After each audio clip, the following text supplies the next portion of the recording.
In the Emerald Isle, something unexplainable is happening. Tonight, prepare to witness the most frightening event in horror podcast history. A journey into the depths of horror history. First Class Horror presents the ClassHorrorCast. Evil wears many masks, but pure horror wears only one. Support First Class Horror on Patreon for as little as $1. Can't get enough of the horror? Carve yourself a deal from official merchandise, only on Teespring. Join us on all social media at First Class Horror. We have such sights to show you.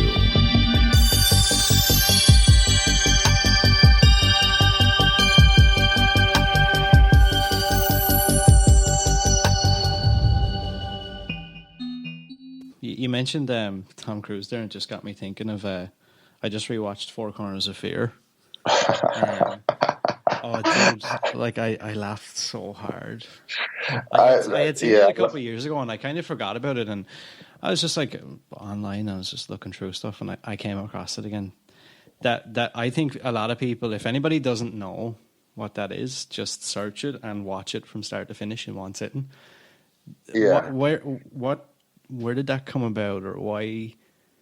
It was, but first of all, it's like, Four Corners of Fear, just to kind of, is basically this, it was like before Blair Witch 3, but it was like, the original, like me, Mike, and Josh get back together to do another Blair Witch movie, and the studio's giving us a bunch of money, but it's all going to hire Tom Cruise, because Tom Cruise wants to do a Blair Witch movie. So that's kind of the premise. And we use this, this impersonator named Evan Ferrante, who is like brilliant. Tom Cruise, good.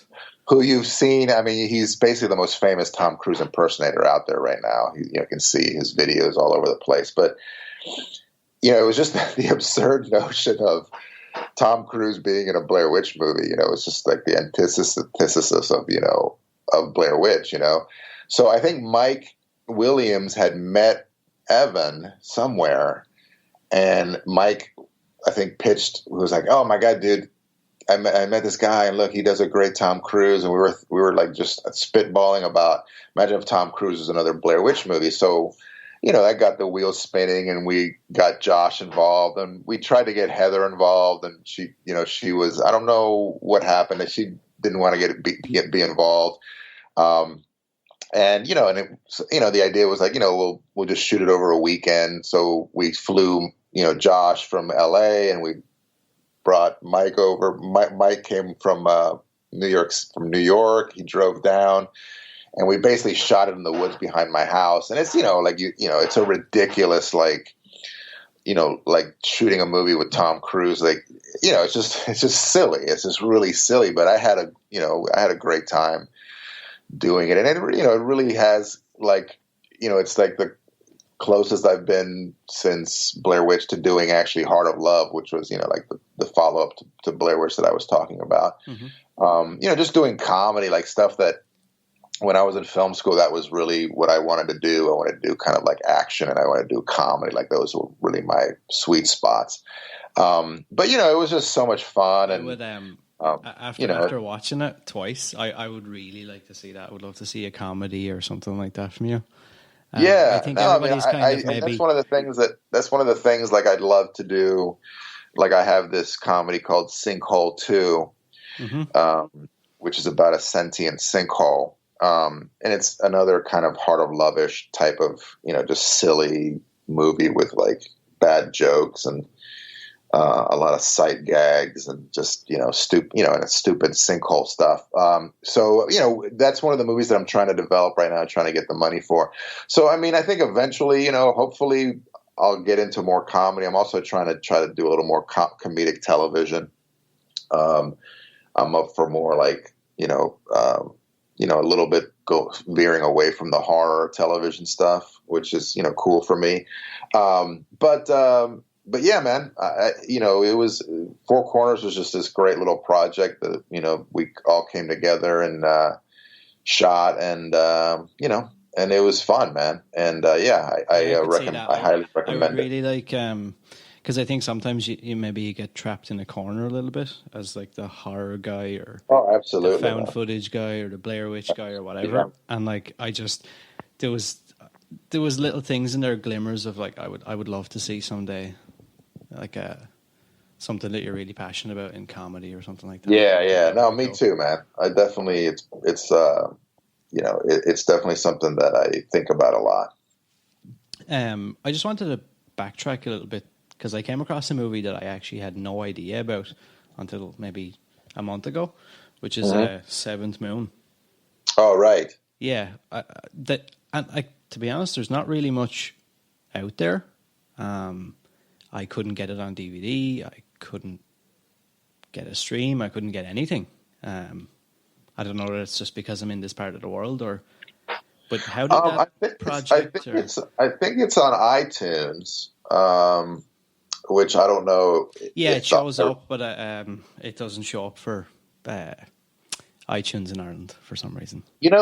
It's weird because it's like it's weird how licensing works. But sometimes, like even in Canada, you can, like I work in Canada a lot, and Netflix is different in Canada than it is here, and it's different. Even Amazon is different. So I'm not sure what the licensing is. But, it should be, it's probably on, definitely on Amazon on DVD. You could probably get it. If I have no spares, or I would send you one. Because I know the US Amazon has it. I actually have some family in New York, maybe they can get one, but Amazon UK doesn't have it. eBay doesn't have it. It was definitely a movie that, like, didn't get, again, a lot of exposure. And I think the distributor that distributed it kind of shit it out, really. Unfortunately, it was one of those movies that it happened right when we shot it right during the economic collapse. Mm-hmm. Shot it right before. So when we went to market, I think it was marketed, in 2008, right when the collapse, or 2007, we shot it, and then we went to sell it in 2008. And unfortunately, the video market tanked, and it was just kind of like just lost. Didn't get any kind of wide release. It did some festivals, and it was kind of one of those movies, again, like all my movies, that some people love and some people really hated. But it's it's definitely a weird movie, man. Like how was that for you, or how did you first how did that all come about? It was Seventh Moon was it takes place in China, mm-hmm. and it was an opportunity. I met this. I had met through Neil Fredericks, the DP of Blair Witch.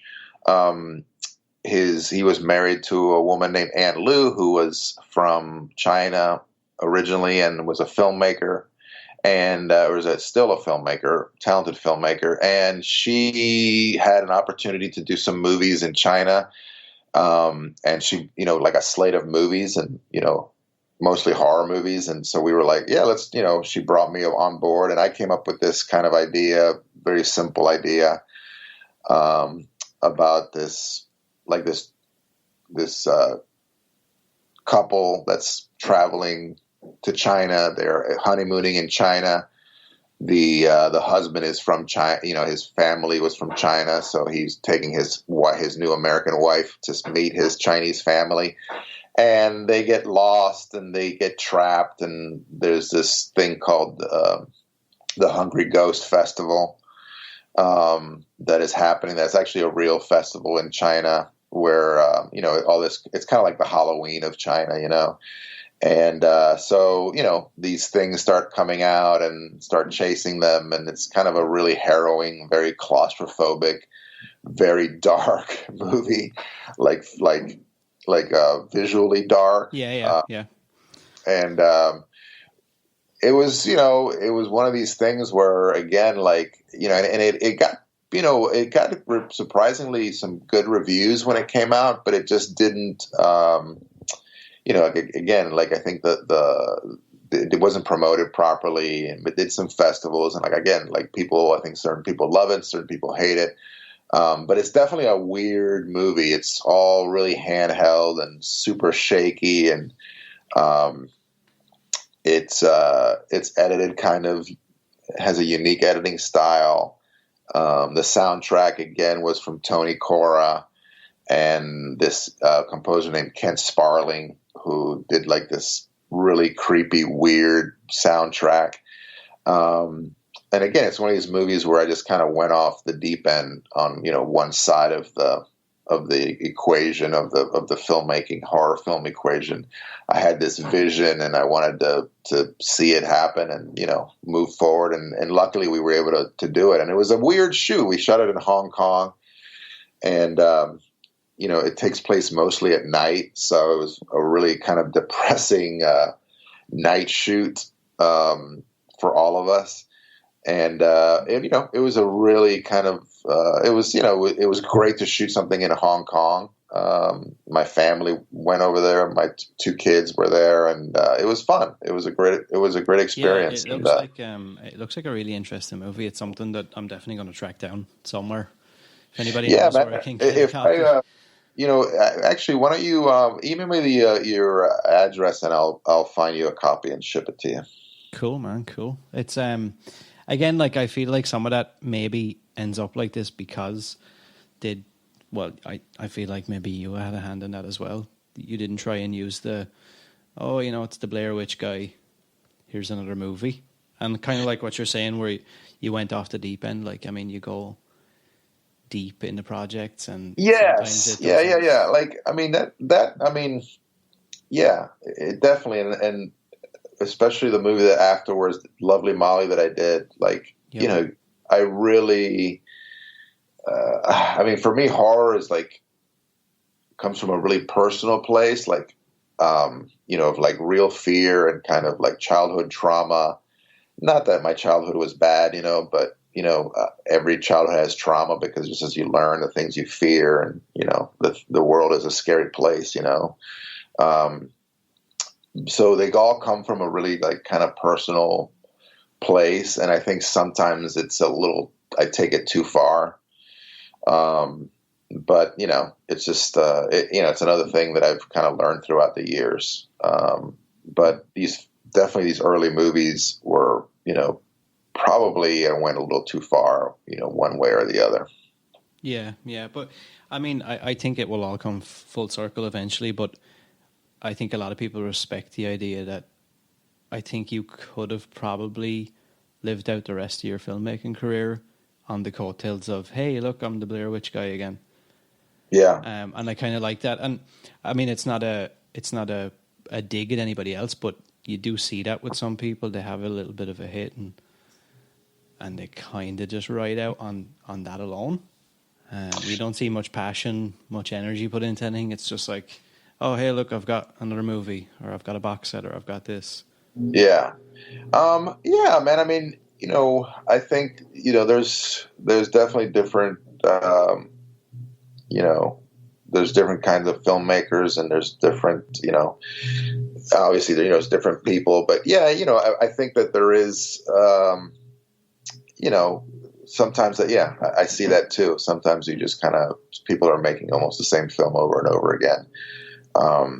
And for me, that was like, one of the early things that I set out to do was, trying not to make, the same movie again, trying to expand with each film and do something different and try different techniques. And, and obviously, like you were saying, you kind of get stuck in a genre, especially in the horror genre, you get stuck a little bit, and you're like, okay, it has to be a horror movie. But I do love the horror genre because it is very diverse in the number of subgenres that it has, So, it's a great space to be stuck in. Yeah, the horror genre. Even with the segment in VHS 2, like that's something that I think a lot of people would have loved to have seen a feature of just that segment. Oh yeah. And like there's so many, and like I I guess it's found footage again in a way, but it felt fresh, new. Yeah. I think, and a lot of people like that. Yeah, no, it did. I mean, that was, and that's mostly Jamie, he just came up with this really cool idea, and Greg and I, executed it well. And we actually, that was one of the big things was like, could you do a feature version of this? But I think,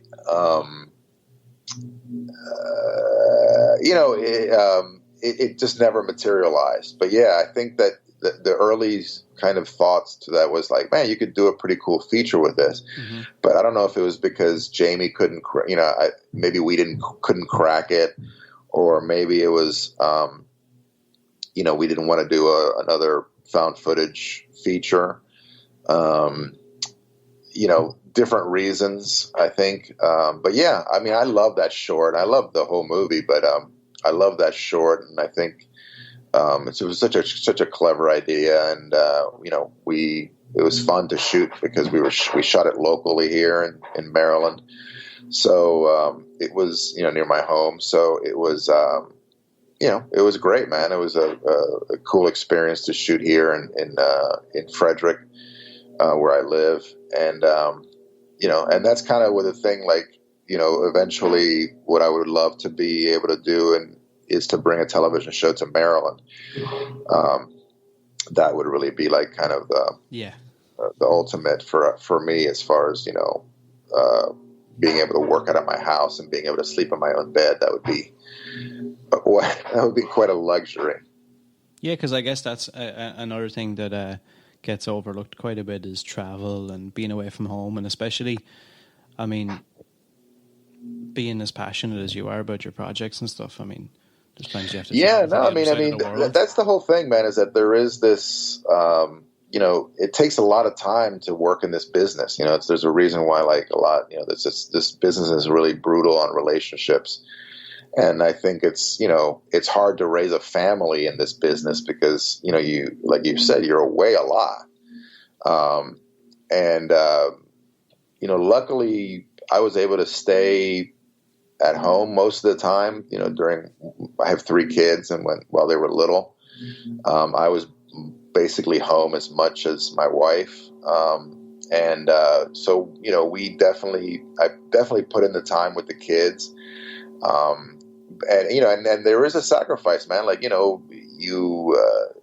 making films, unless you're like somebody who has, the control to like bring a movie to where they are, you're usually on location, usually, far away from home. And you're, most of the time, obviously, when your kids are older, they're not going to come, they have school and they have their own lives. So it's not like you can bring your kids with you.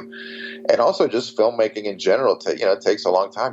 You work long days, and to have any kind of sustainable, career, you have to constantly work, It seems like as soon as you back away from anything, people are like, hey, where's he been? What happened to you? It's like, well, I'm just taking a little break. I'm not going anywhere, but it's. Do you think that's the key to that? I know a lot of people like kind of ask that question, and I guess, like you've kind of pointed out, filmmaking does have a huge commitment and strain. But just, I guess, in general, for people who maybe want to make that jump towards their dream, whatever it might be, whether it's film or whatever.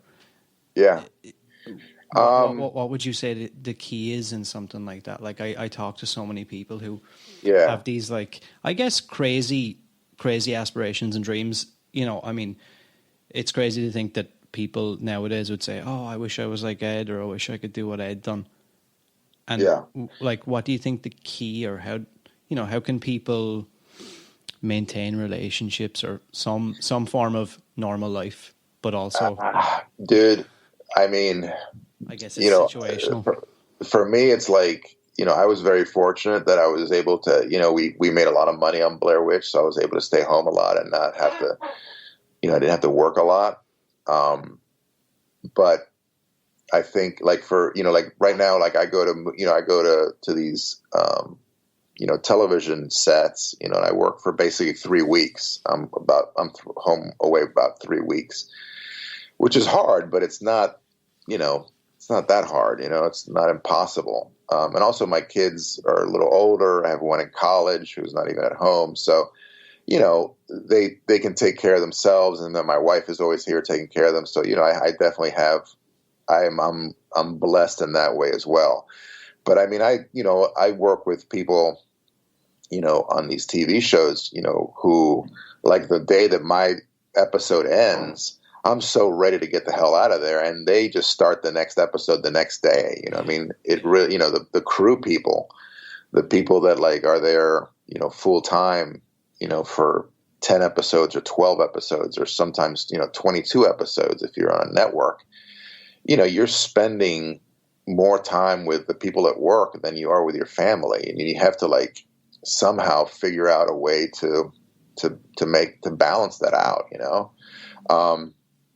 but some of the most successful people I know on television, when you talk to them, they're like, I'm really happy that I'm doing this and I feel blessed, but they know that they've sacrificed, a lot of time with their family. That's just the way it is, man. You can't help it. It's just basic math. You know what I mean? Yeah.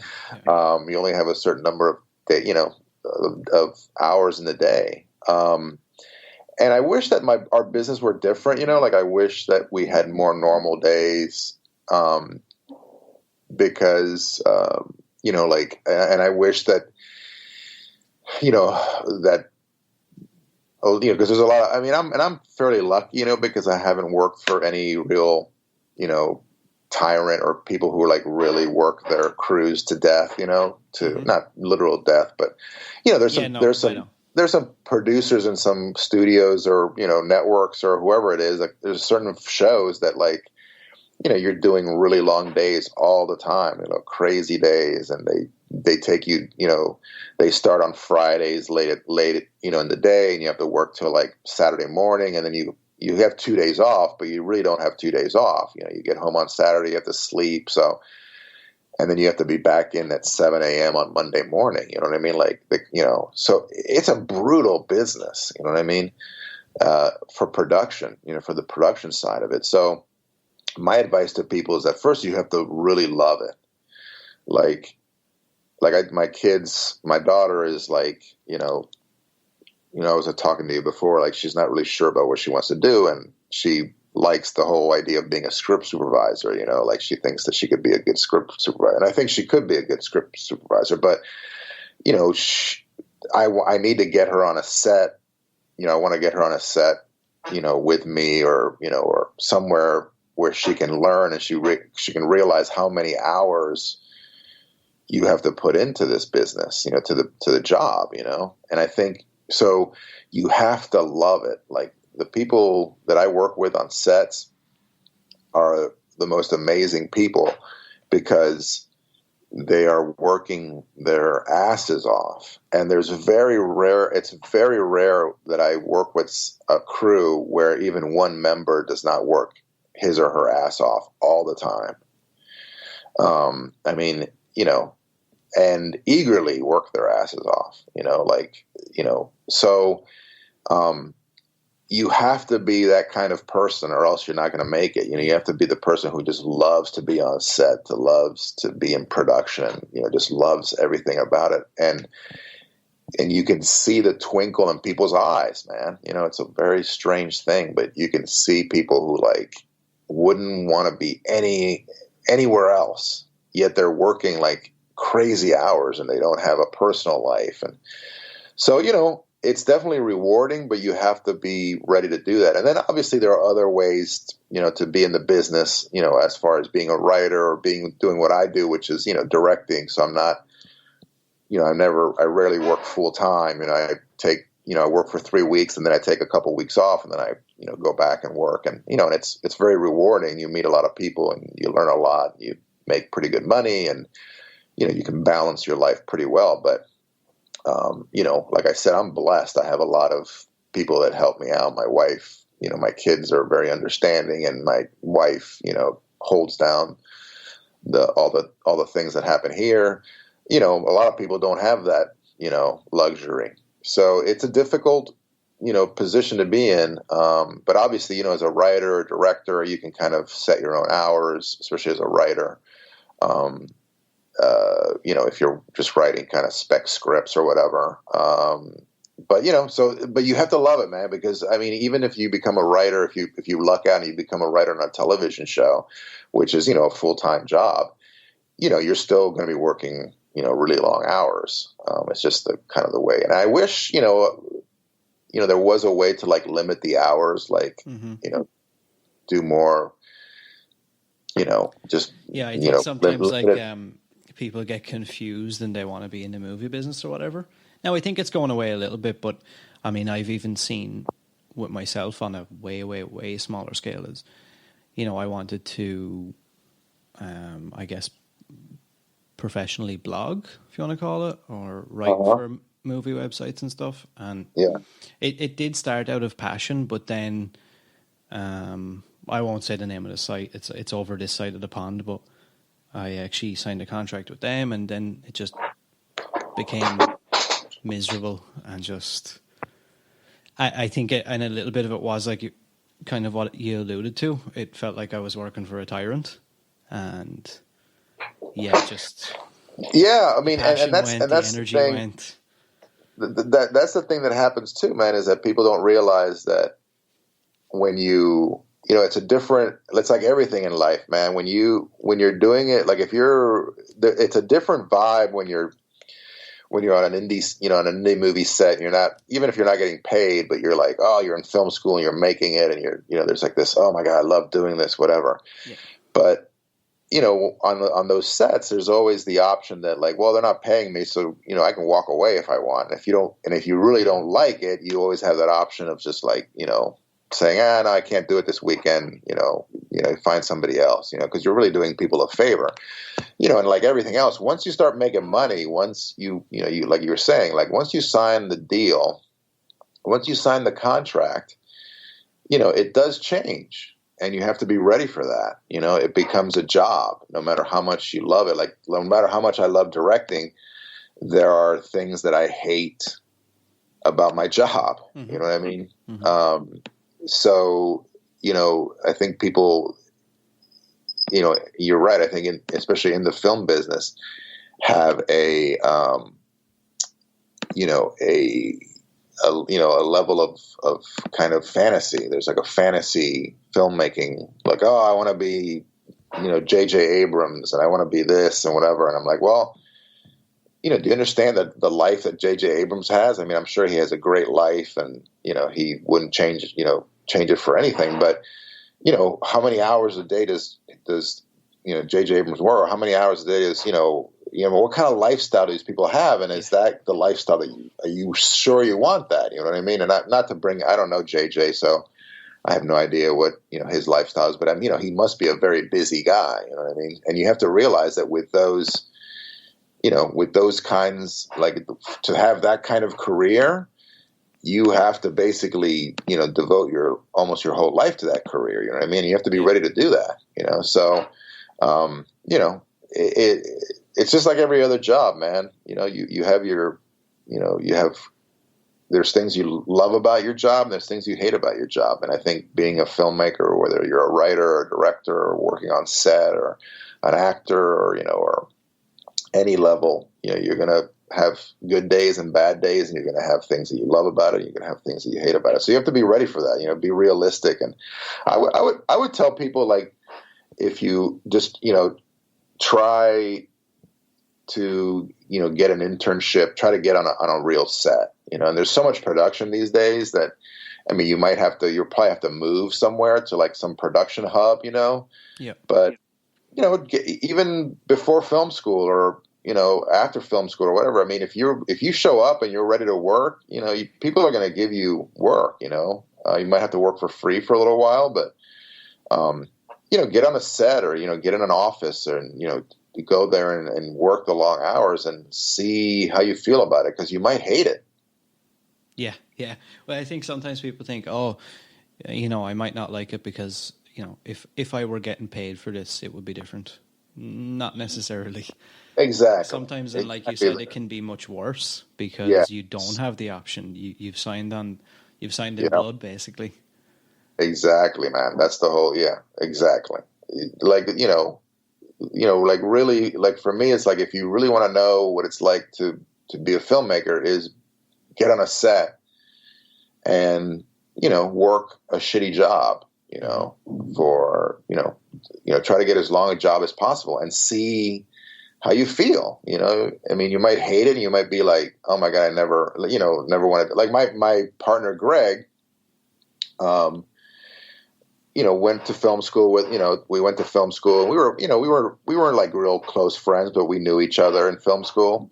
And after film school, he moved to LA, and he was doing his own movies, but also he became a set dresser and joined the union, or I think was about to join the union, or was basically a successful set dresser, making pretty good money, on big shows. And he was basically about to go down that road, like he said, I think he was about to sign in the union or about to do something that would have basically locked him in for a while.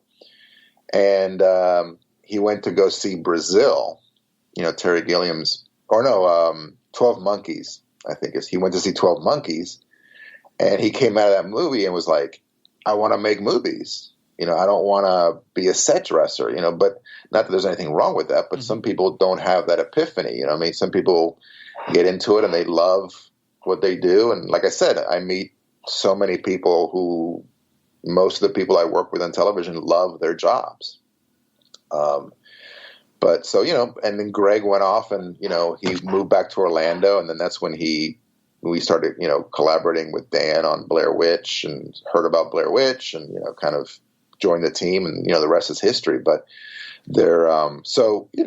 there's different paths. Just because you go and you work on a set doesn't mean that that's what you're going to be doing for the rest of your life, But yeah, I think to get the experience and just to get the feeling of like, okay, this is what it feels like to have a 9-to-5 job in the film business, and it either sucks and I never want to do it, or oh my god, I love it. This is what I want to do for the rest of my life. So yeah, I guess I think that's really good advice. Is, I mean, if you're willing to do something for free, you can kind of gauge from there then whether it's I mean, obviously don't let yourself get exploited too much, but but the thing is that I think there's so much work now, there's so much television work that like like I tell people, like Atlanta, like it's it's about an 8-hour drive south of me, of where I live, and there's so much production going on there. And I tell people, whether you're an actor or whether you're, a PA or whatever you want to be, go to Atlanta and see if you can get a job, on a set somewhere. There's so much stuff going on. You'll probably get a paid job, if you're around long enough and you're cool and you're competent, people feel that you're a hard worker. I mean, you got to put the work in, obviously. But, there are a lot of opportunities out there. There's a lot of television being shot right now, so there's never been a better time to get into the film or television business. There's so much more work right now than there ever has been. But, it's a real job. And like we talked about before, you got to see if it's for you. It's not for everybody. Yeah, no, I can imagine. It was something that cropped up. Multiple people had asked me about that, like what the process of. I think what you're saying, like a lot of people have fantasy of, I want to be a director, or I want to be in Hollywood. Yeah, and if you want to be a director, then direct. If you want to be a writer, write. I would, there's never been a better time to make short films. You can actually get them, out there. Now they have to be really great to be able to break through the clutter of how many movies are out there. But you'll definitely see if you're talented or not. You know what I mean? But there's plenty of, there's just so many different ways to get into the business. But the first thing is that you have to like come up with some kind of plan, that meets kind of your financial abilities, your financial resources, and also just your, be honest with yourself. If you're, be honest with yourself. If you haven't written anything that people love, maybe you're not a writer. And if your films just don't work, then maybe you're not a director, Yeah. But plenty of other things to do that you can still, be very fulfilled with. Whether it's film or television or art or, Broadway or, stage, behind the scenes on, stages. There's a lot of stuff in the entertainment business, that you can kind of sink your teeth into, don't just think that it's just one job out there, Yep. What are you, so I'm not sure if you can say, but what are you currently working on, or what gets you, I guess, I know TV at the minute is kind of where you want to go. I'm doing a lot of TV. I'm about to head to New Orleans, it seems like there's some coronavirus shutdowns going on, so I'm not sure if people are going to postpone their seasons, or I'm not sure what's going to happen, but I'm supposed to head down to New Orleans next week to do another episode of Queen of the South. Nice. And then we are developing a show with Apple right now, that we're pretty excited about. Can't really tell you anything about it. And we're still in the very early stages of it, so who knows what'll happen with it, and we've never developed a show with Apple. So, but we're pretty excited about it. It's an idea that Greg and I came up with Alejandro Brugues, who's a Cuban filmmaker, who's partnered up with some stuff on us with for some stuff, and then we have a Quibi. I don't know if you've heard of Quibi, the new streaming service. Yep. That's coming out, I think, next month. We did an episode of a show for them. That's their whole thing is like short little clips. So I think our short is like 15 minutes long. Oh, nice. But Greg wrote it and Alejandro directed it. And it's this cool little short that'll be part of a bigger show. I'm not sure when that's coming out. I don't know if it's coming out in April or when, but it's a pretty good little film that we did, and just developing a lot of stuff. As far as features are concerned, there's a couple of films, a couple of ideas that I'm pretty excited about that are being close to getting shopped around. So you always have to have multiple irons in the fire. But right now, the biggest thing we have is, trying to, get our own television show on the air, and, hopefully that'll lead to other shows. And the main reason for that is, I think, obviously because we want to tell some stories, but also television gives us the opportunity to work with a lot of people that, you can't work with on the feature world, as far as like, new directors and writers and, different directors of photography, like different actors, like I think for us it has, there's a lot of people that we've met throughout the years that are really talented, and we would just love to work with some of these people again, you know what I mean? And maybe give some people opportunities to direct some episodes and to write some episodes, and, kind of get their, see what they can do. So, that's kind of part of the exciting thing about television as well, is, and as, obviously bringing a show to Maryland would be a dream come true. Being able to work with a lot of people, a lot of the local people that, have always supported me here. So, it's not only a financial and like kind of a business and creative thing, but it's also for us, it's kind of a social thing of like, being able to work with people that we love and, whose work we love. That we don't get to work with, often enough. Is there a show out there, I guess, that maybe you haven't already or are currently or might do in the future? Is there a show that you would love to work on, or is there something? There's so many shows I would love to work on. Yeah. I've been trying to get on Walking Dead for years. Nice. I know some of the producers, and my wife we're both big fans, and we visited the set a couple times, but I haven't gotten the call yet, unfortunately. And there's so many shows that I love. Like I'd love to do an Ozark. I'd love to do more. Some stuff for Netflix. For me, it's like kind of, there's so many great shows right now. Yeah. I mean, obviously, I think the top of it would be to do, a Star Wars show, to do, an episode of Mandalorian would be pretty damn cool. Has there been any conversation or? No, I mean, I don't know how it works, man, but I mean, I think that I'm not really at the level of Mandalorian director yet. I'm not sure exactly. I'm not saying that I couldn't do it, but I think first of all, there's probably hundreds of people in front of me that want to do it, obviously. But I think that there's, it's who you know and who you've worked with, and so hopefully one day I'll get to the point where they'll consider me for an episode. But you kind of work in, there's like different, like there's people that have comparable careers to me that do completely different shows than I do, and I always wonder, like, why do they get those shows and I get these shows? And not to like that some shows are better than others or whatever, but just it just works out that way, But there's so many shows, like even I just did a Nancy Drew episode, and I really enjoyed myself, and they have a second season, so I look forward to hopefully they call me back for an episode in the second season.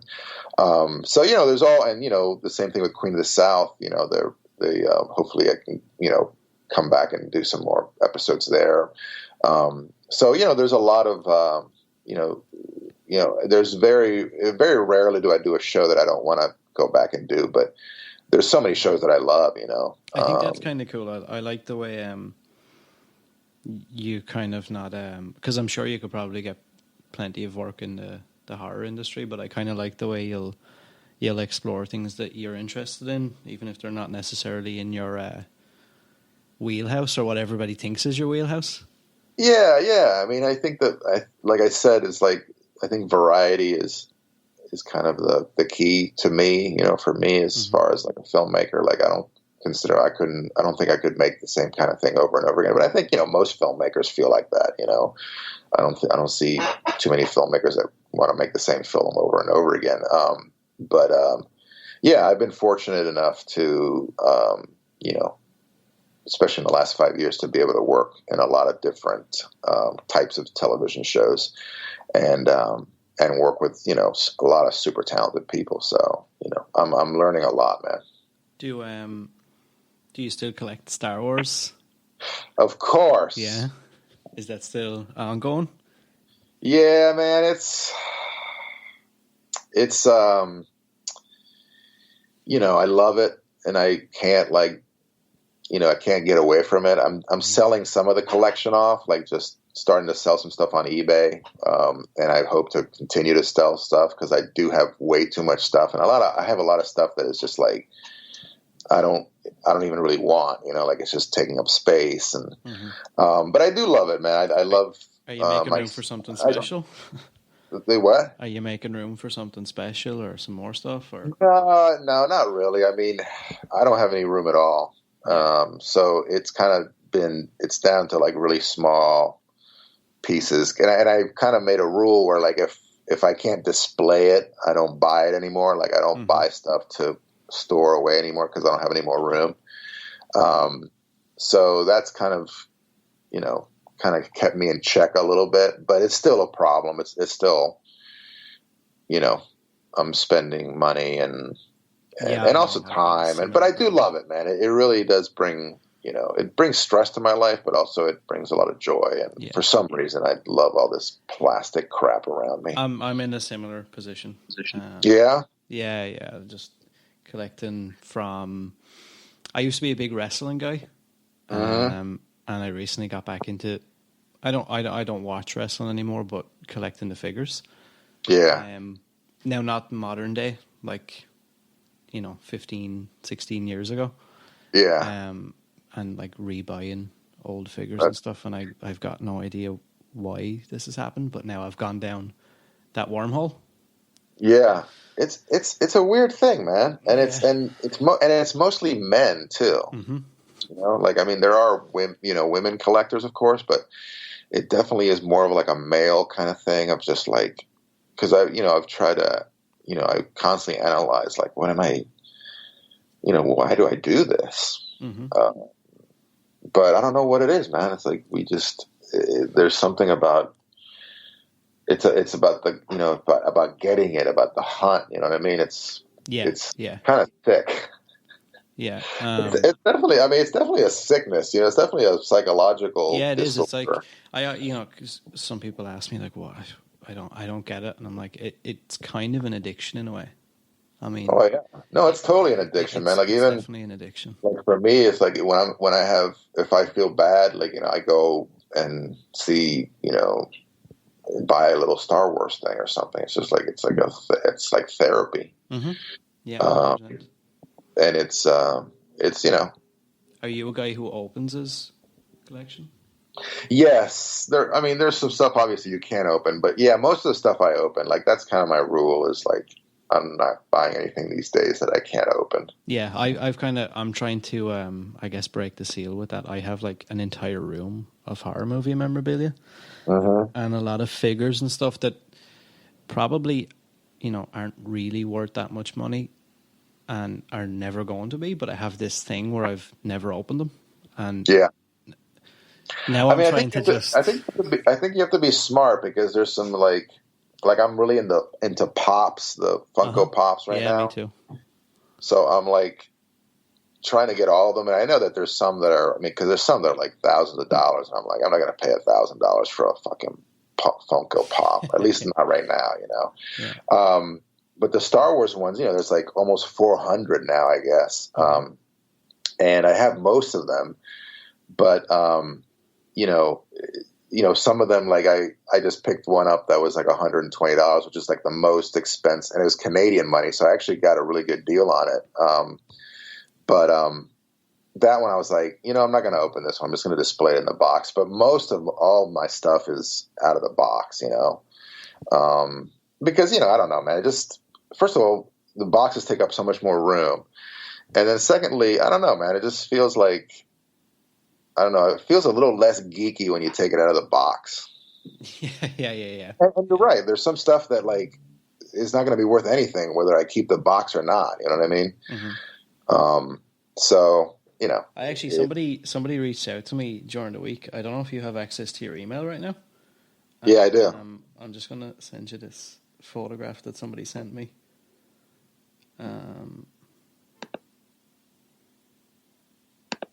I don't know if you remember that.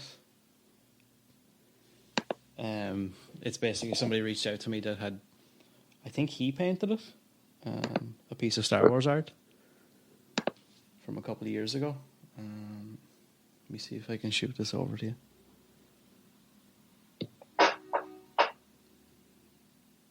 Let me see. It hasn't come in yet. If it comes in, let me know. But just on the topic of pops, maybe there's a way we can figure it out or whatever. But I have in mind now a really cool a European exclusive Star Wars pop that if we can figure it out, maybe I can send it to you or send it somewhere that you can pick it up. Oh yeah, man. But yeah, collecting is a weird thing, and I kind of wanted to just get on the topic of it, just because I know that you have quite a huge collection. Do you have any Blair Witch stuff, or did you ever collect any of that stuff, or is that just something that you're not really? No, I mean I have some of the stuff. Like I haven't bought stuff. I haven't bought anything Blair Witch in a long time, but when the movie came out, like people would send me stuff, and mostly it's magazines and kind of one of a kind stuff that people sent me. But I bought the only thing that I bought that is kind of collectible I bought some of the original artwork from the comic book. Oh yeah. From the first comic book, I bought like one panel from each of the stories. And so I have them framed and they're up in my screening room. So yeah, and I have like some Blair Witch posters from France and Spain, and I have a couple of fan made items that people have made for me. I have those things up, but yeah, mostly it's just stuff personalized stuff that people send me. Mm-hmm, mm-hmm. Yeah, that was something that somebody asked me to ask you. Did you have any crazy Blair Witch or any other of your movie, like crazy props? The best Blair Witch thing, and kind of that I had, like one of the best things is that this friend of mine, Chris Stavrakis, made me sculpted me this Yoda. He's a really good sculptor, but he sculpted me a Yoda holding a stick figure. Oh, cool. And kind of like, nice. like rubbing his chin, like kind of like this quizzical, like, what the hell is this? Mm-hmm. I'll send you a picture of it, but that's cool. That's really cool. You know, I love when you know, Blair Witch stuff kind of mixes in with Star Wars, especially. And then also, I have some stuff that you know, because every time, usually when I go do a show, somebody always tries to sneak in some kind of Blair Witch thing into the show. So I have like certain, mostly from Supernatural, where like they've kind of mixed Blair Witch words or the Blair Witch symbol, or, you know, just kind of into props and stuff. And then they've given me the props after I'm done with it. Like I have a big sign that says Rustin's, for Rustin Parr, which was a bar that they had in my first episode of Supernatural.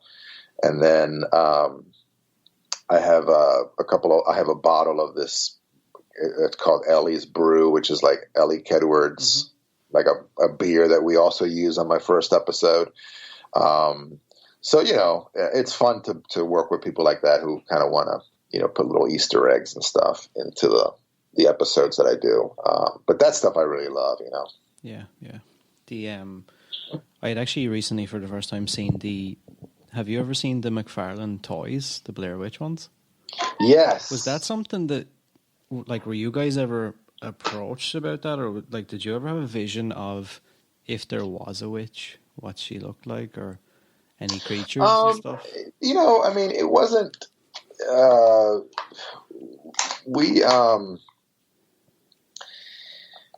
I mean, we loved, first of all, we loved them. I mean, you know, we were big Todd McFarlane fans, and I used to collect the Spawn figures because I loved them so much. So I was, you know, well aware of McFarlane stuff. So when Artisan said, oh, you know, they're going to do a Blair Witch figure, and they ended up doing 2, I mean, we were just really excited about it, man. And I think, you know, like for me, you know, any kind of, there's no like proper, you know, there's no proper vision of the Blair Witch. You know what I mean? Mm-hmm. Like for me, you know, that's why I really liked the, you know, the Blair Witch movie that came out in 2016. Like, you know, I liked the fact that they pushed the mythology and they showed a little bit some creature or whatever the hell it was. You know, I don't even know what it is. You know what I mean? Like for me, you know, so the Todd McFarlane things were like, oh my God, this is cool. Yeah, and then we're like, I want to get my hands on. The Blair Witch. I'm like, yeah, this could totally be the Blair Witch. I mean, it's not the only way she appears, but could totally be the Blair Witch, of course. Yeah, it's something I would love to get my hands on those. They're quite hard to come by, actually. Are they? I didn't know that. Yeah, I have the one. I don't have both of them, but I have one of them. Just from your saying there about the 2016 movie, I know you've done some stuff online with the game. Did you actually play the game, or? Yeah. I did some online, you know, I played online in something last year. I don't know if you saw that, but it was Watch Mojo. Yeah. Yeah, I did that. And then, you know, I'm not like I used to, like, I play Minecraft because it's like kind of like a Lego set, and it kind of relaxes me. Yeah, it's good. But I felt that the Blair Witch game was way too stressful for me. I can see that, yeah. And I like my games and stuff, and I love my Blair Witch, but I can see that it's and the fact that, without spoiling it, there's multiple endings and stuff. Yeah, no, I think the game was awesome. Oh, it's amazing. But yeah, I do see that it is so stressful. There were so many times playing that game where I was like, yeah, this, like there's literally, scenes in that game that like I've seen in my head already, like that were ideas that we had for other Blair Witch movies, like for sure. Mm-hmm. And I thought it was really well done. It was creepy, and I loved the story, and it had, it was ambiguous enough to kind of fit into the Blair Witch legend, but it kind of had enough story to keep you engaged. And it was beautiful. It was beautiful, man. But it was just too stressful for me, man. Yeah, I could see that. It's like it's not the way I want to spend my free time, Mm-hmm. It's a little, it was probably too good for its own good, at least with me, Yeah, like I like those games, but yeah, I could even see that. There was a couple of times I hit pause in the middle of something. It's way intense, Mm-hmm.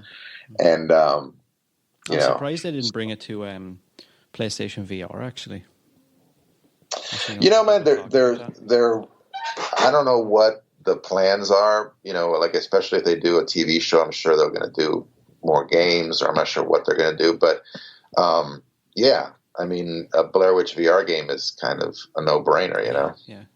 Did you have any involvement in the game as regards ideas or anything? They never. Not at all. I mean, in the first 3 games that came out in 2000, we had not a lot of input, but they definitely ran a lot of stuff by us, and we kind of were kind of more involved. But this last game, they just kind of we didn't even know that they were actually doing a game until much later in the process. All right. Okay. Cool.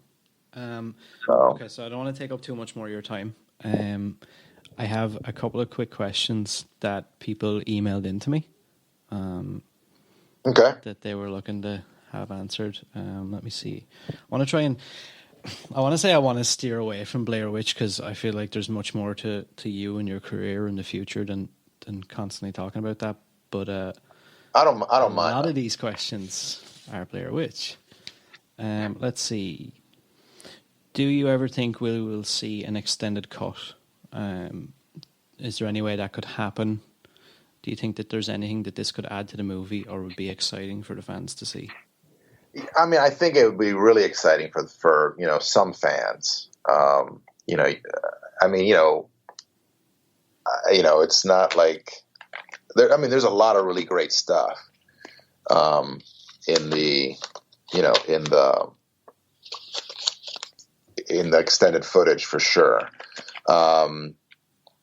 But whether we're going to see it or not, I mean, I don't know. I mean, I would, like, I've talked to Lionsgate about, doing something for the 20th anniversary, and it just didn't work out. But I would be willing to edit a longer version, of the movie, with or without Dan. But I mean, obviously there would have to be some kind of commitment to, helping me do it. I'm saying? I couldn't just do it by myself. So,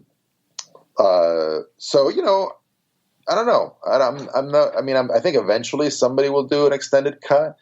Maybe for the 25th anniversary, if we can get our shit together. Yeah, that would be cool. I think a lot of people would go crazy for that.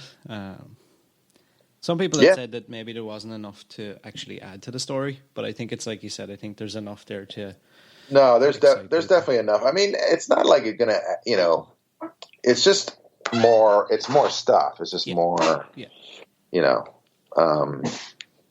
So if you like the movie, you're gonna like the extended footage. I mean, you're gonna definitely like it. I don't. We had to cut so much good stuff. So. Yeah, it's a pity. Okay, so another one I have is, do you ever think we'll see a legit sequel to the original? Yeah. Yes. I think that the Blair Witch 2016 was a legit sequel. Mm-hmm. Yeah. I mean, I think that I think Book of Shadows was kind of a cousin of Blair Witch, like an offshoot. Yeah, yeah.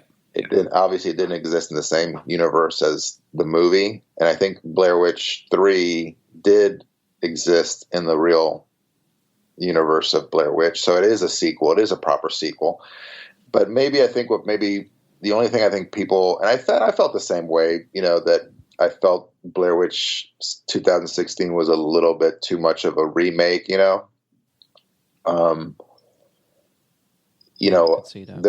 there's definitely a lot of really great new stuff in it, but it's almost like Force Awakens, was for me a little bit too much of a remake of, the first trilogy. And I think Adam and Simon did some great stuff, really like original, unique stuff with the new movie. But I felt that, and it's probably beyond their, I think Lionsgate already had the story in mind when they hired them.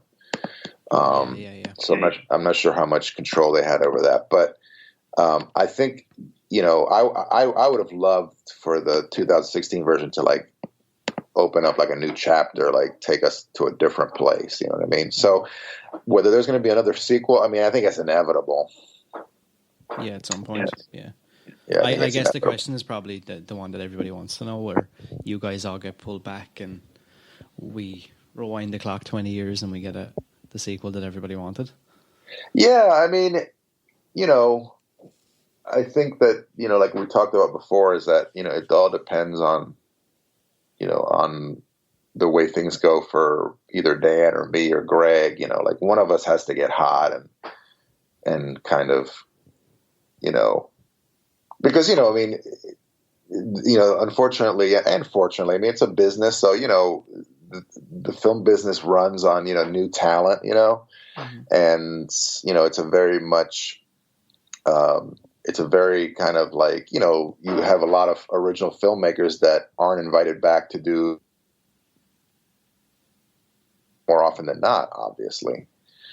So I think that, in order for us to have a chance, like I told you,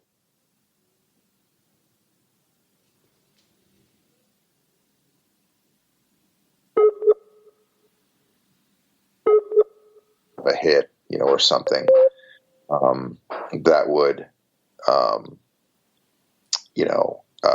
that would kind of precipitate the idea of Lionsgate saying, "Oh yeah, man, let's get Ed to do another Blair Witch movie, or get Dan to do another Blair Witch movie. He just had a huge success with this other thing."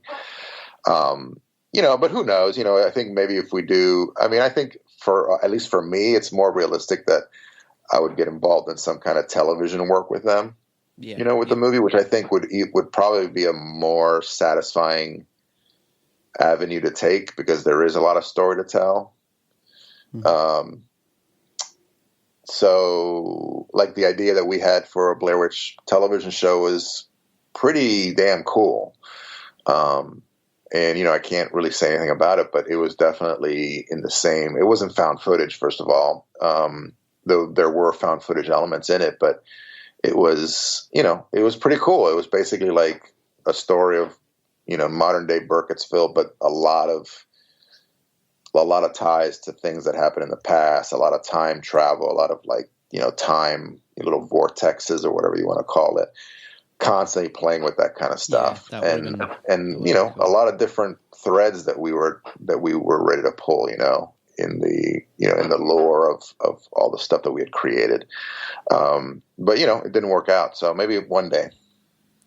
Yeah, maybe you guys could have ended up over here. Because I see that it's hard to kind of know, I guess it's so open, it's hard to know what the actual lore is, but I had seen some stuff that was like ties back to Ireland and stuff.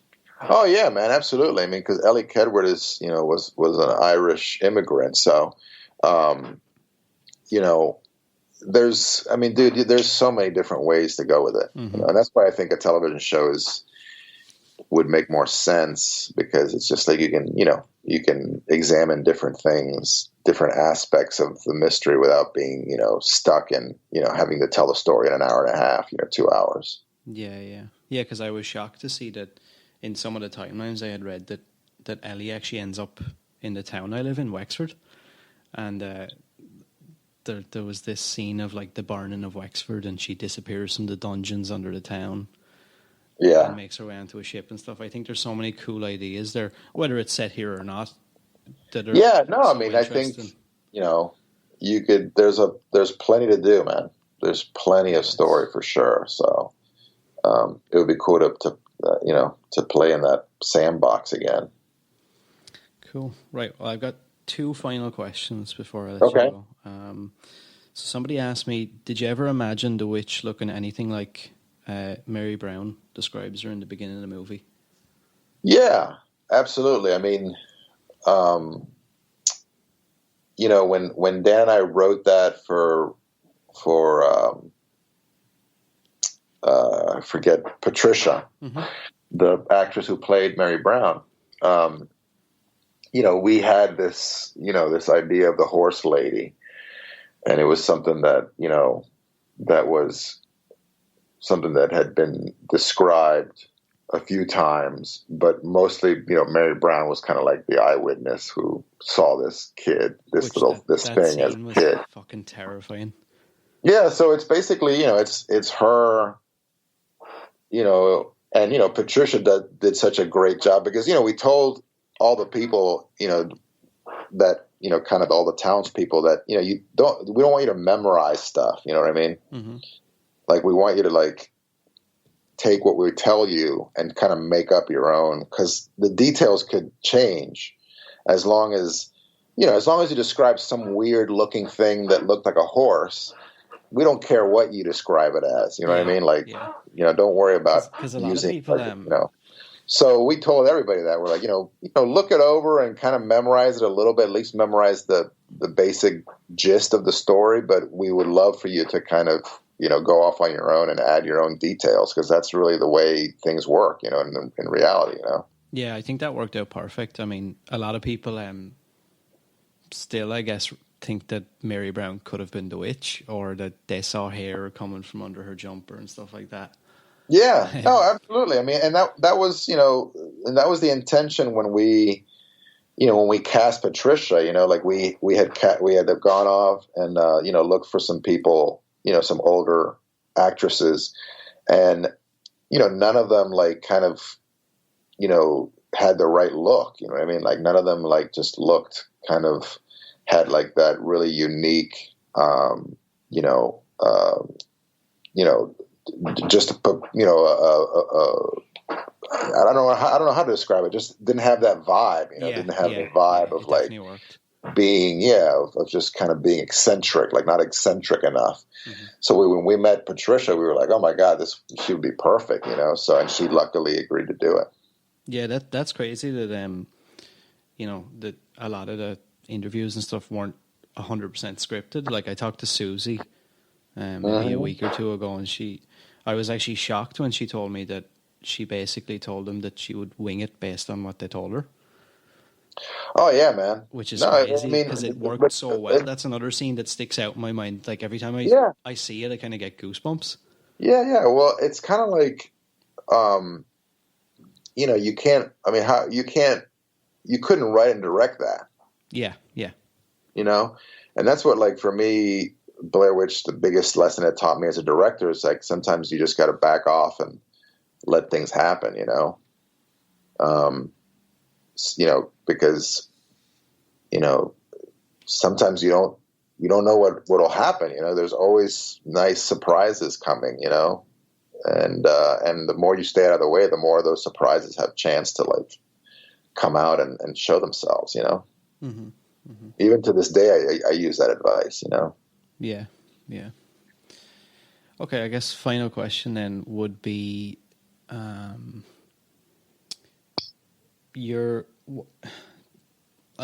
not sure if you get asked this a lot, actually, because I was trying to think of what would not be your common, how was the Blair Witch, how is it making films, that kind of stuff. Mm-hmm.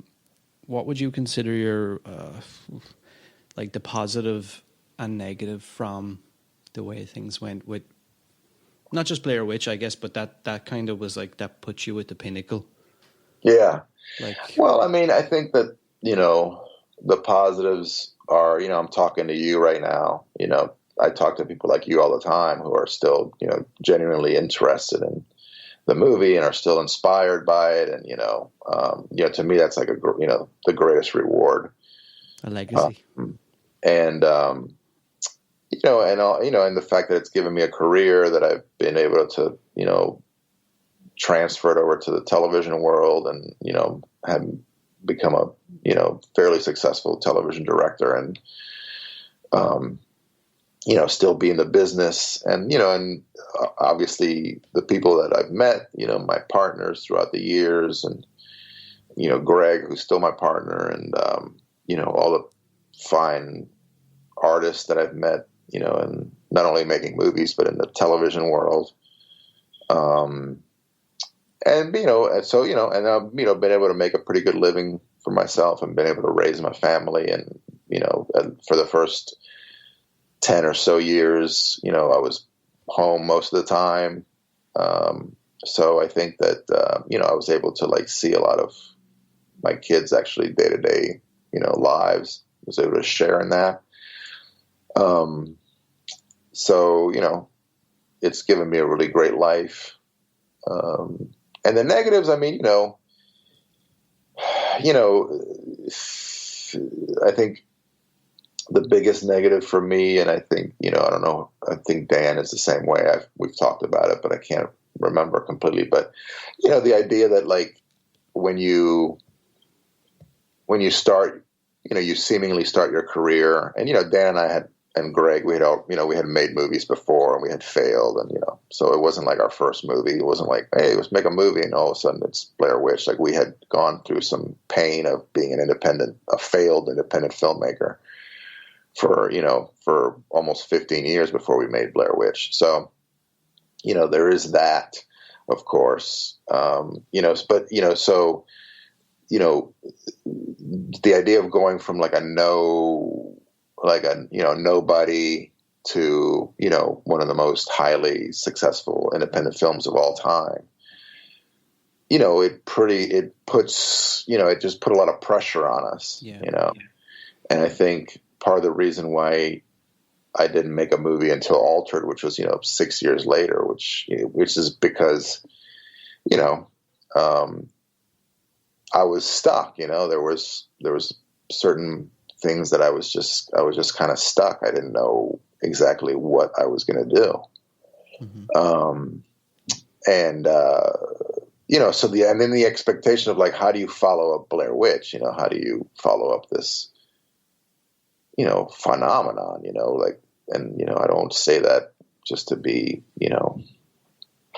to think of myself as something special or whatever, but it's a crazy movie. It's one of these movies that like will be remembered for a long time. It's one of the classics, not only horror, but just in marketing is like this movie that like everybody knows about. It's just a weird movie that kind of was a worldwide phenomenon. So yeah, like I feel like, without sounding disrespectful, I think it was going to be next to impossible. Absolutely. I mean, it is impossible, so, I think, that pressure was negative, had a negative, and then, a lot of the things that happened after Blair Witch, but, I mean, that's kind of like, everyday life, man. Everybody makes mistakes and there's always things you go back and you're like, oh man, I wish I would have done that. I wish I would have done this. And, so, overall, the positives outweigh the negatives, and also, when you have this kind of success and this kind of thing, it's a test of friendships. A lot of friendships get stronger. A lot of them, disappear, have a way of going away. So, there's some painful stuff in there that, I learned along the way. But, overall, like I said, I feel very fortunate to have been a part of it and to have been able to collaborate with, the team that we assembled. And, and it just, it's worked out really well. Cool. So where can everybody find you online, or is it something you try and keep away from? No, I mean, I don't, on Facebook, I have my own thing, my, personal account, but I've made it's pretty private. I mean, I do have mostly people that I don't really accept for, friend requests from people that I don't know personally, Mm-hmm. But, you could go to Hacks and Films on Facebook, which is, I put all the kind of the business side of stuff and articles about films that I love and, projects that I'm a part of and friends are a part of. It's, kind of a cool little space. And then I'm rarely on Twitter, but my handle is Sanchez on the mic, MIC. And it's, I haven't really gotten into Twitter that much. I do stuff from sets and stuff. Sometimes I put photos and if we do, if we end up going into production on my television show, I think, we'll be tweeting from there. So, yeah, but, so, I'll put the links. But, mostly I'm not really like, I mostly use social media just to keep in touch with, people that I, mm-hmm. I'll put the links below for anybody who's cool looking for them. I appreciate your time, man. Yeah, man. Appreciate you doing this. I know you're busy. No problem. It was long, but it was good. Support First Class Horror on Patreon for as little as $1. Can't get enough of the horror? Carve yourself a deal from official merchandise only on Teespring. Join us on all social media at First Class Horror. We have such sights to show you.